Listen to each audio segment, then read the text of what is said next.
Wir schreiben das Jahr 1923. Die schwedische Stadt Göteborg feiert am 8. Mai ihre 300-Jahr-Feier auf dem Gelände des uns heute bekannten Lisebergs mitten im Herzen der Stadt. Anlässlich diesen besonderen Tages konzipierte die Stadt eine Ausstellung für Touristen und Einheimische. Darunter zahlreiche Pavillons, eine Maschinenhalle, ein Industriekaufhaus sowie ein Kongresscenter und eben auch ein kleiner Vergnügungspark. Dieser konnte im Eröffnungsjahr 1923 erst einmal mit zum Beispiel einem Karussell und einer knapp 1 Kilometer langen Holzachterbahn mit dem Namen Bergbahnern die zahlreichen Gäste begeistern. Aber auch für die Zeit noch typische und sehr beliebte Wahrsagerfakire oder Silhouettenschneider sorgten bei den Gästen für große Begeisterung. Durch die deutlich große Besucherresonanz auf den anfangs noch sehr überschaubaren Park, welcher zu diesem Zeitpunkt eigentlich nur als eine temporäre Einrichtung angedacht war, schloss man den Entschluss, den Vergnügungspark auf dem Areal beizubehalten und somit den größten und beliebtesten Freizeitpark Nordeuropas aufzubauen. Das ist die 100-jährige Erfolgsgeschichte von Liseberg.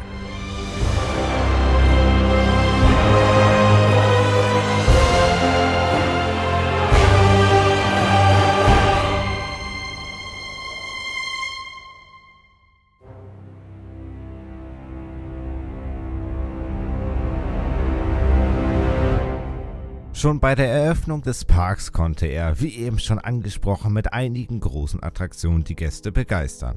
Abgesehen von der Holzachterbahn und einigen Karussells bot der Park sogar auch eine Seilbahn, welche den Vergnügungspark mit anderen Teilen der Jubiläumsausstellung verbindete.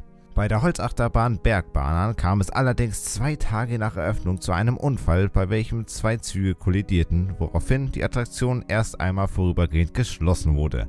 Nach einem erneuten Überprüfen des Sicherheitsverfahrens beschloss man nun nur noch einen Zug über die Strecke fahren zu lassen, damit solche Fehler in Zukunft nicht noch einmal passierten.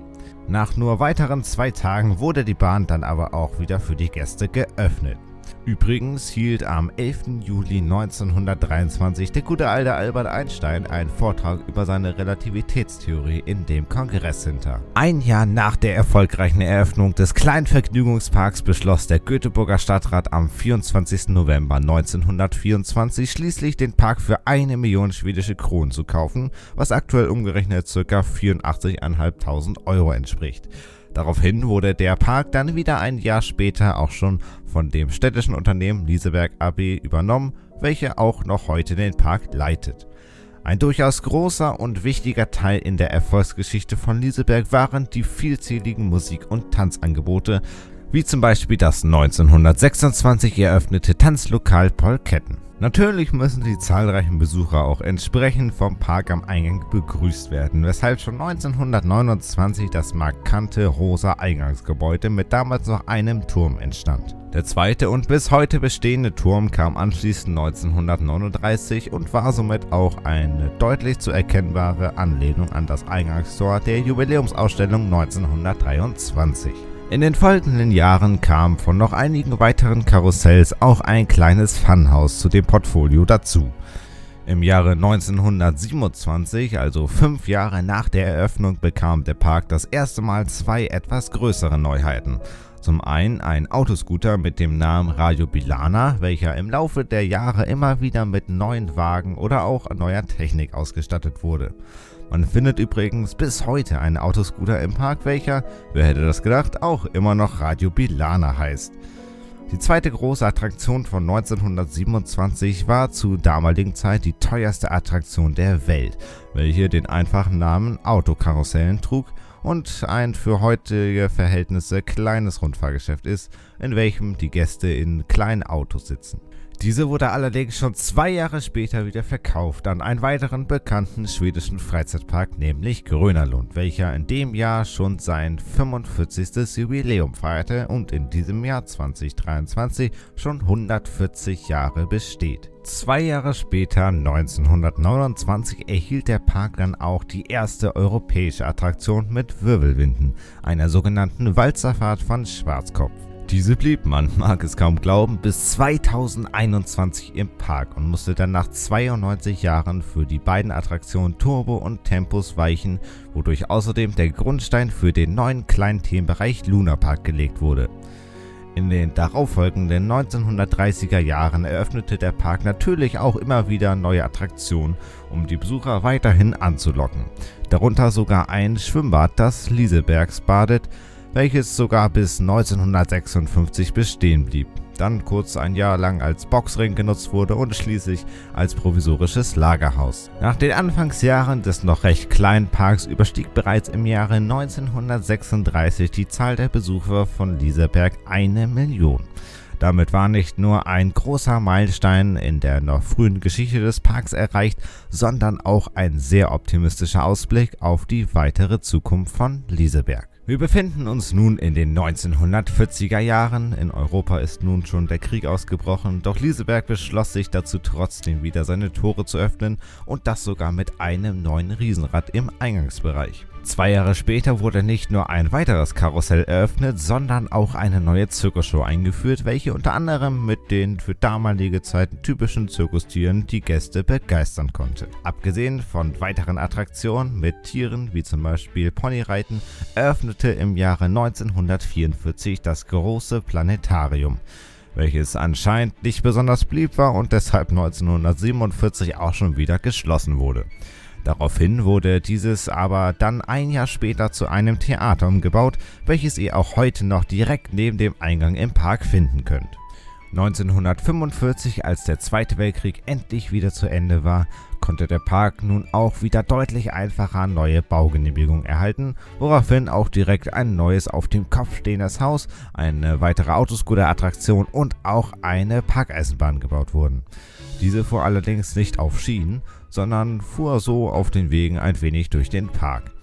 Außerdem wurde der Park 1947 noch Eigentümer des heute immer noch existierenden Hotel Heden, welches allerdings außerhalb des Parks lag. In den 1950er angekommen, bekam Schweden tatsächlich einen nationalen Fernsehsender, und da Liseberg sowieso schon von Beginn an auch bekannt war für die vielen Konzert- und Tanzmöglichkeiten im Park, war er auch der erste Ort, an dem der Konzert- und Tanzsaal als Kulisse für mehrere Sendungen genutzt wurde. Zu diesem Zeitpunkt wurde Liseberg übrigens auch der Park voller Riesenräder genannt. Das lag tatsächlich daran, dass abgesehen von dem großen Riesenrad von 1940 der Park einfach noch ein zweites Riesenrad baute.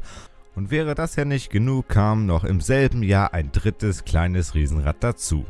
Da der Park dann aber anscheinend gemerkt hat, dass es doch ein wenig zu viele Riesenräder waren, verließ das eine große den Park auch schon wieder ein Jahr später.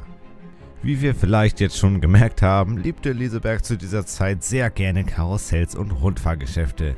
Und wie man sich sicherlich denken kann, kamen in den folgenden Jahren auch nichts anderes als das dazu.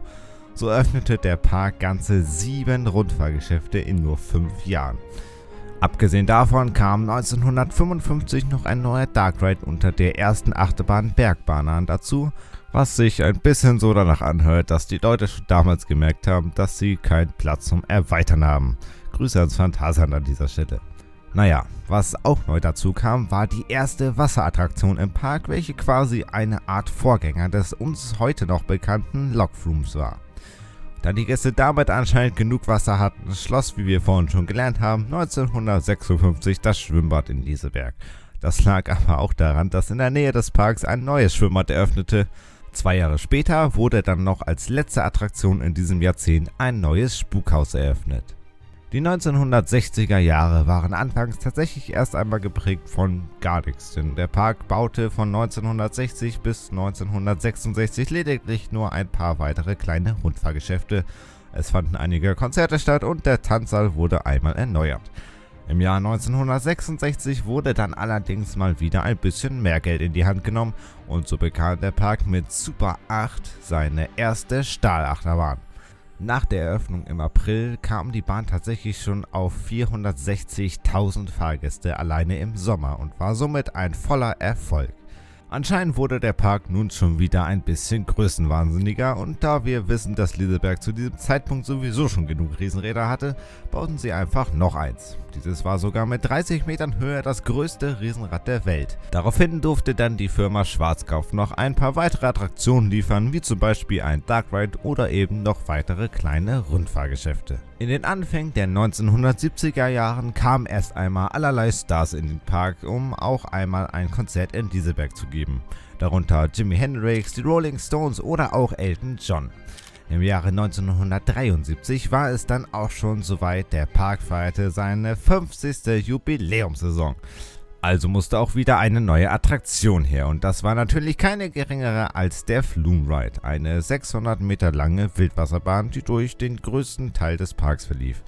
Und falls ihr jetzt denkt, dass ihr damit unbedingt hättet fahren müssen, dann kann ich euch mal empfehlen, nach Liseberg zu fahren, denn diese heute 50 Jahre alte Wildwasserbahn steht auch noch so mit gleichem Namen im Park.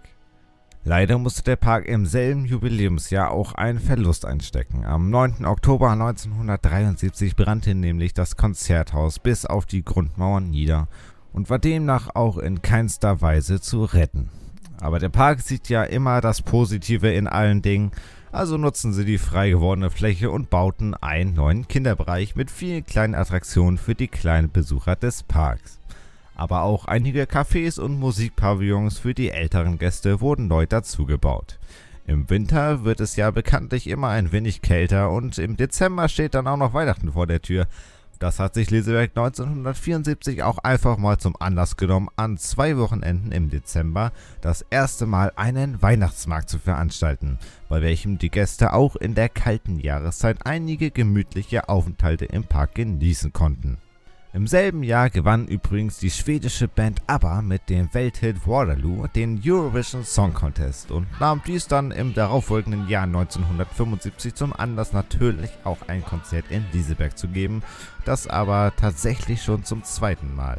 Aber natürlich durfte in den nächsten Jahren auch eine neue Attraktion nicht fehlen, weshalb 1977 der Park noch eine weitere Achterbahn baute mit dem Namen Lila Bergbahnern. Diese war wie auch der neue Kinderbereich gerade bei den jüngeren Besuchern sehr beliebt. Im selben Jahr haben sich zudem auch die ersten 50 Handabdrücke berühmter Persönlichkeiten im Park verewigt, welche ihr euch auch heute noch anschauen könnt. Direkt im neuen Jahrzehnt angekommen, werden schon 1980 4 neue Maskottchen im Park vorgestellt. Darunter ein Bär, ein Pinguin, ein Löwe und auch ein grün-rosafarbenes Kaninchen, was in der kommenden Geschichte von Liseberg noch eine entscheidende Rolle spielen wird. Dem Park war das aber natürlich noch nicht genug an Neuheiten in dem Jahr, also bauten sie einfach noch eine neue Achterbahn, diesmal aber auch für die etwas größeren Besucher des Parks. Diese trug den Namen Liseberg Loopen oder auch The Loop und war tatsächlich die erste Achterbahn in Skandinavien mit einem Looping. Nach dem Verlust des Konzerthauses im Oktober 1973 wollte der Park 1981 das kulturelle Angebot wieder ein wenig erweitern und eröffnete so am 29. April die Lisebergshallen, welche mit dem Musical Sugar als ein Show- und Kabarettveranstaltungsort eingeweiht wurde. Zum 60. Jubiläum des Parks 1983 wurde dann offiziell bekannt, dass das eben schon angesprochene grün-rosafarbene Kaninchen nun endgültig das Maskottchen von Liseberg wird. Im selben Jahr fand außerdem noch eine neue Attraktion ihren Platz im Park, ein sogenannter Rainbow, welcher leider eine nicht besonders schöne Zukunft haben wird. Zudem werden in den kommenden Jahren viele Attraktionen an sich ein wenig erneuert, modernisiert oder erhalten einen neuen Namen, wie zum Beispiel der Dark Ride oder die 1977 eröffnete Kinderachterbahn, welche nun unter dem Namen Circus Expressen bekannt war. Und natürlich war dem Park das immer noch nicht genug an Neuheiten und weil sie anscheinend nicht genug bekam, baute Liseberg 1987 noch eine weitere Achterbahn, diesmal auf dem Berg bzw. am Berghang gelegen, welche den Namen Liseberg Bahnern trägt. Und ich denke, die sollte bei einigen noch bekannt sein, denn auch die könnt ihr bis heute noch im Park fahren. Am Tag der Eröffnung von Liseberg Bahnern kamen übrigens 48.270 Gäste, was für den Zeitpunkt ein absoluter Rekord für einen Eröffnungstag war. Anscheinend hatte der Park dann doch ein wenig genug von Achterbahn, denn noch im selben Jahr wurde nach 65 Jahren die schon zur Parkeröffnung existierende Bergbahnern zum Ende der Saison hin abgebaut und verschrottet. Die weiteren 3 Jahre kommen dann natürlich noch wieder einige Promis den Park besuchen und es werden noch 1989 ganze 4 weitere kleine Flatrides eröffnet. Natürlich musste auch in den 1990er Jahren der Park direkt mal mit einer Großinvestition in das neue Jahrzehnt starten. So baute Liseberg oben auf dem Berg eine Art Weltraumbahnhof mit 2 Attraktionen. Einmal ein 116 Meter hoher Aussichtsturm, bei dem die Gäste 85 Meter über dem Boden eine wunderschöne Aussicht über den Park und die Stadt Göteborg hatten. Und ein 4D-Kino, in welchem die Gäste auf beweglichen Zweisitzern Platz nehmen und so ein paar minütigen Abenteuerfilm interaktiv erleben konnten. Ein Jahr später wurde dann mal keine Neuheit eröffnet, sondern es wurde eine essentielle Änderung im Ticketsystem durchgeführt. Denn seit 1991 hatten die Gäste die Möglichkeit, sich einen Fahrpass zu kaufen für 160 schwedische Kronen, was aktuell knapp 14 Euro entspricht. Mit diesem kann man dann unbegrenzt alle Attraktionen an einem Tag so oft fahren, wie man möchte. Nach einigen weiteren Neuheiten, wie zum Beispiel der Jukebox, welche ihr auch heute noch im Park findet, wurde am 18. Juli mit 54.000 Besuchern die Rückkehr der schwedischen Nationalmannschaft gefeiert, welche bei der WM 1994 in der USA den 3. Platz belegte. 1996 hat der Park natürlich nichts Besseres zu tun, als noch eine weitere Achterbahn zu bauen. Mit dem Namen Hangover, ein Inverted Boomerang Coaster der Firma Vekoma, konnten die Gäste hängend unter der Schiene das relativ kompakte Layout der Bahn einmal vorwärts und einmal rückwärts durchfahren.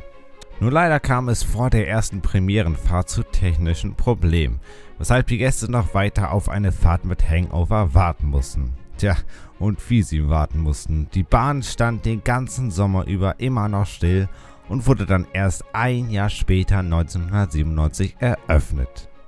Im selben Jahr eröffnete dann auch noch das Liseberg Rondo, welches heute zu einem der beliebtesten Veranstaltungsorte in Göteborg geworden ist.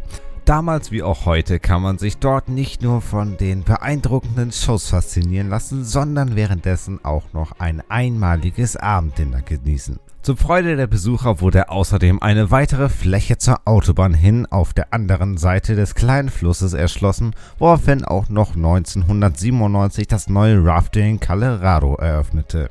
Seitdem macht dieses zusammen mit der Wildwasserbahn auf der 560 Meter langen Strecke die Gäste nicht nur an heißen Sommertagen ordentlich nass. Abgesehen von noch weiteren Shows wurde 1998 dann auch noch das ebenfalls bis heute bestehende Spökhotellet Gasten eröffnet.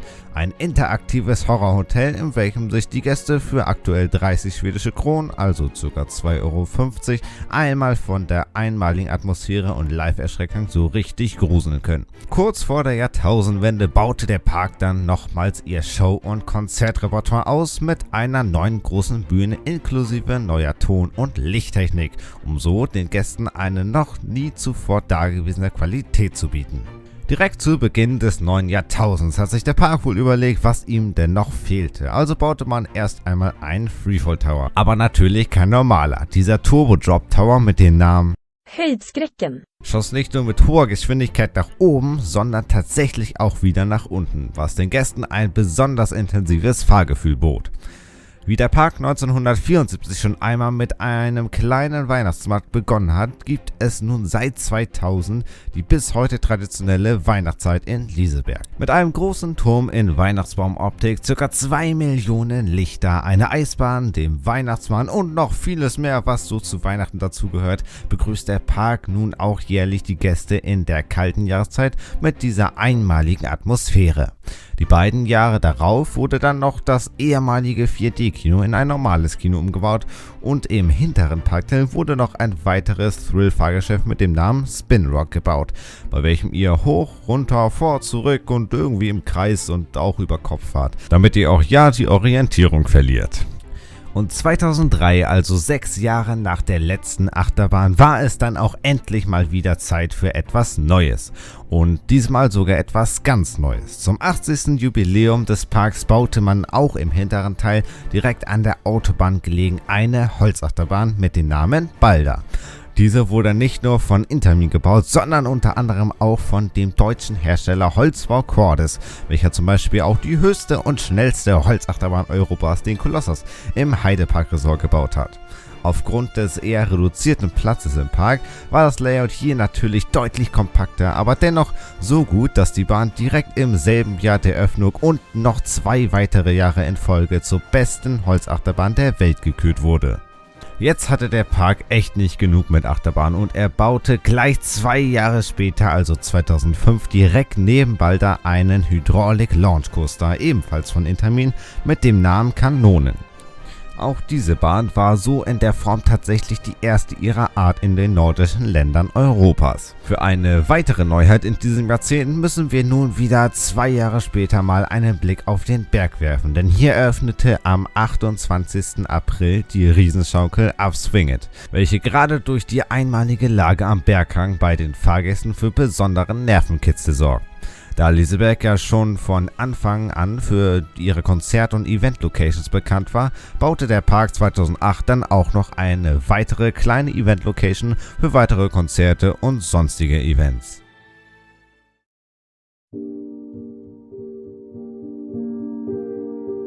Leider passieren in so einem Freizeitpark nicht immer nur schöne Dinge. So auch am 15. Juli 2008. Bei dem 1983 eröffneten Rainbow kam es an diesem Tag leider zu einem Unfall. Die voll beladene Gondel bricht während der Fahrt zusammen und 19 Menschen werden so verletzt, dass sie sofort ins Krankenhaus gebracht werden müssen. Viele von ihnen standen natürlich auch weiterhin unter Schock, doch zum Glück ist bei diesem tragischen Unfall keiner der Gäste ums Leben gekommen. Dieser Unfall bleibt auch bis heute als einziger schwerwiegender Unfall in der zukünftigen Geschichte des Parks. Kommen wir aber nun wieder zurück zu den schönen Themen und Dingen, worüber sich doch jeder Freizeitparkbesucher freut. Richtig, Neuheiten. Und davon gab es 2009 auch noch ganze 2 Stück. Einmal den Hang High, ein kleiner Disco-Coaster, welcher heute direkt neben dem Südeingang seinen Platz hat. Und zum anderen eine kleine neue Kinderachterbahn mit dem Namen Rabalda. Diese ersetzte damit nach 23 Jahren die vorherige Zirkusexpressen. Außerdem fügte man nach dem Erfolg des Horrorhotels diesem auch noch ein kleines Restaurant im unteren Teil hinzu, in welchem alle Gäste die schaurig schönen Speisen genießen konnten.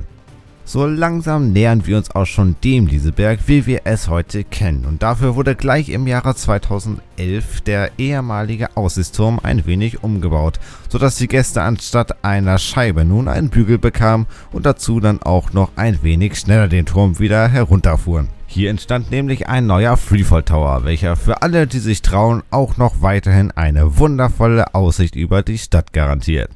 Dieser ist nun bis heute unter dem Namen Atmosphere bekannt und befindet sich dazu natürlich ganz oben auf dem Berg. Liseberg denkt aber natürlich mit, und jetzt, wo der Aussichtsturm für die Allgemeinheit nicht mehr vorhanden war, baute man gleich ein Jahr später das große Lisebergrad mit einer Höhe von fast 90 Metern über dem Meeresspiegel. Dieses stand aber zuvor schon in der Stadt Göteborg, wurde aber 2012 dann an den Park verkauft und bietet den zahlreichen Gästen nun von dort aus einen wunderschönen und entspannten Ausblick. Mit einigen weiteren Modernisierungen von Fahrgeschäften feiert der Park 2013 nun endlich sein 90. Jubiläum. Dafür musste natürlich auch wieder eine besondere große Neuheit her. Und wenn einer große Neuheiten kann, dann ja wohl Liseberg. Denn die bauten hier einfach mal einen komplett neuen 10.000 Quadratmeter großen Kinderthemenbereich hin mit dem Namen Kanin Landet. Dieser stellt, wie der Name schon sagt, das kleine Dorf dar, in dem die grün-rosafarbenen Liseberg-Maskottchen wohnen. Mit kunterbunter Thematisierung, lustiger Musik und jeder Menge an spannenden Fahrgeschäften und Restaurants bietet dieser neue Themenbereich wirklich für jeden kleinen, aber auch großen Besucher etwas.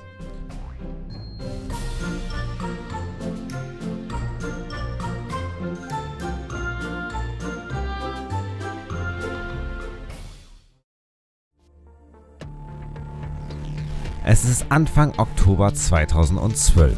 Der Park hat gerade eine Vorankündigung veröffentlicht für die bevorstehende größte Investition in der 90-jährigen Geschichte von Liseberg.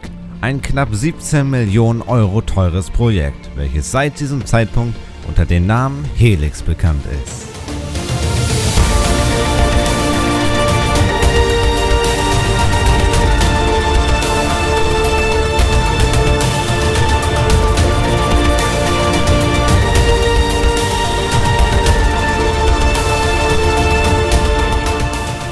Mit einer Streckenlänge von über 1,3 Kilometern, 7 Inversionen, 2 Launches, knapp 2 Minuten Fahrzeit und einer Maximalgeschwindigkeit von 100 km/h ist Helix damit nicht nur in Skandinavien ein absoluter Erfolg, sondern auch im Rest der Welt. Zudem steht sie auf Platz 2 der längsten Achterbahn mit Inversion und hat dazu auch noch einige Preise und Auszeichnungen erhalten. Obwohl die ersten Pläne für die Bahn eigentlich einen Megacoaster versprachen, kam es dann relativ kurzfristig zu einer Konzeptänderung und am 26. April 2014, 1,5 Jahre nach der ersten Ankündigung, konnten endlich die ersten Gäste mit dieser einmaligen und atemberaubenden Bahn fahren. Der Bahnhof dazu befindet sich übrigens in dem ehemaligen 4D-Kino, wodurch der Eingang von Helix und Atmosphäre demnach sich im selben Gebäude befinden. Sobald ihr durch den Eingang durch eine kleine Treppe hinaufgestiegen seid, landet ihr auch schon ganz oben im Herzstück dieser einmaligen Warteschlange. Man kann es gar nicht richtig beschreiben, da man zum einen durch diesen absolut genialen und völlig anderen Soundtrack denkt, man sei auf einer Techno-Party gelandet. Ich meine, hört euch das einfach mal selbst an.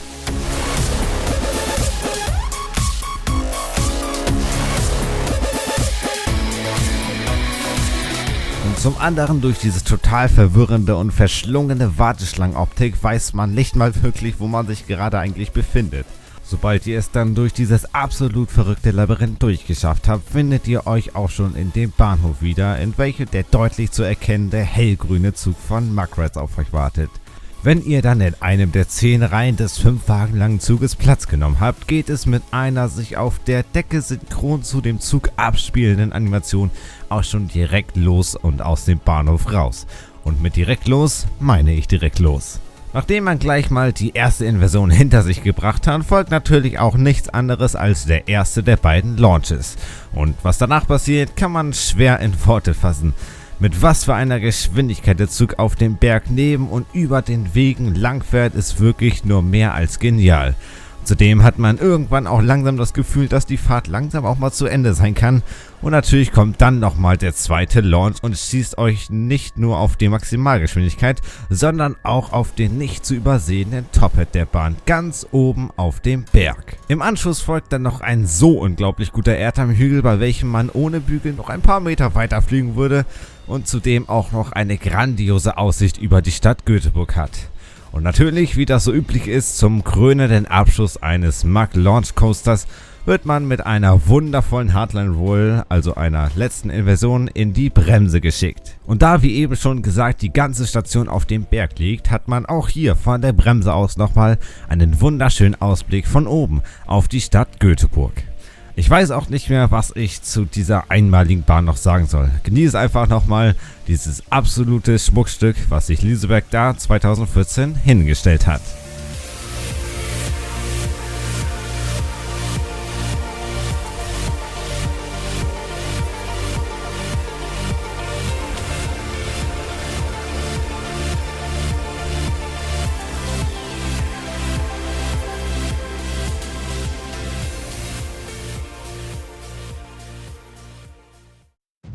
Passend zu der deutlich auffallenden grünen Farbe von der neuen Achterbahn Helix eröffnete der Park 2014 auch noch den Green Room. Ein neues, komplett vegetarisches Restaurant, welches es so in der Form noch nie zuvor in einem Freizeitpark gab. Im folgenden Jahr nutzte man mal wieder den geringen Platz im Park sehr gut aus und baute direkt neben dem Launch Coaster Kanone noch ein weiteres Fahrgeschäft mit dem Namen Mechanica. Dieser sogenannte Star Shape von dem Hersteller Cira ist auf jeden Fall nichts für schwache Nerven und bietet den Fahrgästen in 30 Metern Höhe eine ordentliche Portion mit den sich 360 Grad drehenden Gondeln. Die Thematisierung von Mechanica war übrigens angelehnt an den Steampunk-Look und bot den Gästen schon 2015 einen aufwendig gestalteten Eingangs- und Wartebereich. Noch im selben Jahr wartete Liseberg wieder mit einem weiteren sehr erfolgreichen Event auf die Gäste. Wenn die Blätter langsam von den Bäumen fallen und es abends immer früher dunkel wird, beginnt natürlich wieder die schaurig schöne Halloween-Zeit. Das hat sich der Park natürlich nun auch zum Anlass genommen, neben der Sommer- und Weihnachtssaison eine Halloween-Saison zu veranstalten, welche schon im ersten Jahr gut 200.000 Gäste in den gruselig geschmückten Park willkommen heißen konnte. Nun ist Liseberg voll und ganz im Neuheitenwahnsinn und 2016 war es Zeit für den neuen Aerospin, welches seinen Platz auch oben auf dem Berg fand. In 35 Metern Höhe bzw. 70 Meter über dem Meeresspiegel können sich hier die Gäste in den flugzeugähnlichen Gondeln setzen und genau wie bei einem typischen Skyfly mit den 2 Flügeln links und rechts versuchen, sich während der Fahrt einmal um sich selbst zu drehen. Wem das nicht so zusagt, kann natürlich von da oben aus auch einfach mal die wunderschöne Aussicht über den Park genießen. Wir sind nun im Jahr 2017 angekommen und hier wird schon mal der erste größere Grundstein für einen noch folgenden kleinen Themenbereich gelegt.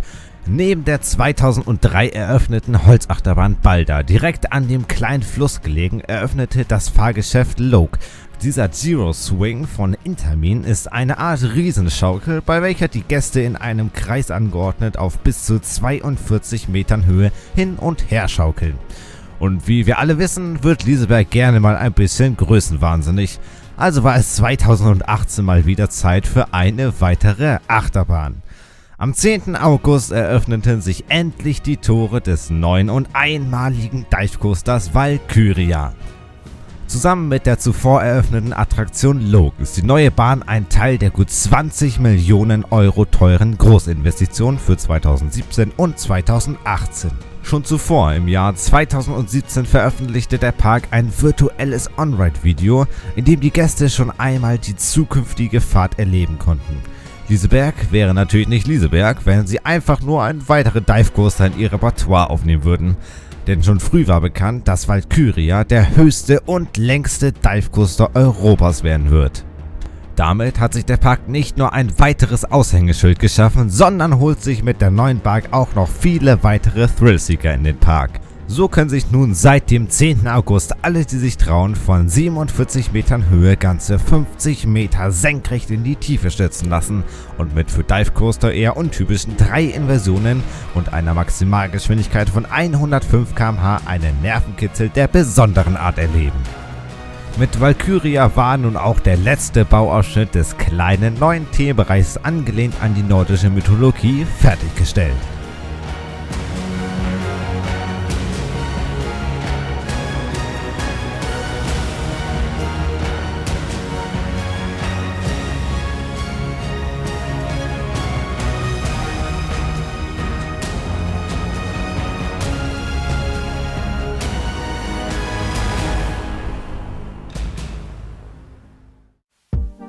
Wir sind im Frühjahr 2020. Die weltweite Corona-Pandemie legt so ziemlich alles lahm, was mit der Freizeit-, Unterhaltungs- und Gastronomiebranche zu tun hat. So natürlich auch in Schweden. Und so kam es auch in Liseberg das erste Mal in der fast 100-jährigen Geschichte des Parks dazu, dass die ganze Saison über inklusive Halloween- und Wintersaison der Park nicht für die Gäste öffnen konnte. Doch natürlich richtete der Park sich im Jahre 2021 wieder schnell auf und erwachte dazu auch noch mit einer neuen preisgekrönten Attraktion aus dem gezwungenen Winterschlaf. Der Dark Ride Underlanded im hinteren Bereich des 2013 eröffneten Kaninlandet rundete so die einzigartige Welt der grün-rosafarbenen Hasen ab und bietet auf der knapp 200 Meter langen und unglaublich thematisierten Strecke ein einmaliges Ergebnis für Groß und Klein. Damit wurde sie 2021 sogar zur besten neuen Attraktion des Jahres gewählt. Wie wir vorhin schon einmal gehört haben, war es 2022 mal wieder Zeit für die Grundsteinlegung eines neuen Themenbereichs. Dieser trägt natürlich den Namen Luna Park und befindet sich ganz oben auf dem Berg neben dem 2016 eröffneten Aerospin. Hier wurden nämlich die 2 neuen Attraktionen Turbo und Tempus von Technical Park und Zamperla eröffnet.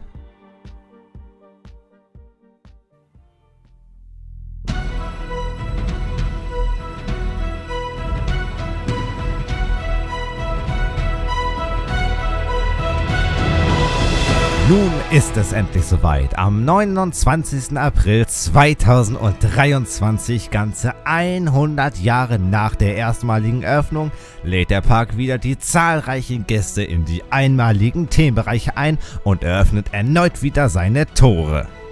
Damit wurde nicht nur der neue Themenbereich durch den höchsten und schnellsten Boomerang Coaster der Welt, Luna, fertiggestellt, sondern am Südeingang des Parks auf dem ehemaligen Parkplatz wurde zum Jubiläum das erste richtig parkeigene Hotel mit dem Namen Gran Curiosa Hotel für die Gäste eröffnet und rundet somit das einmalige Ressorterlebnis mit diesem außergewöhnlichen Hotel ab.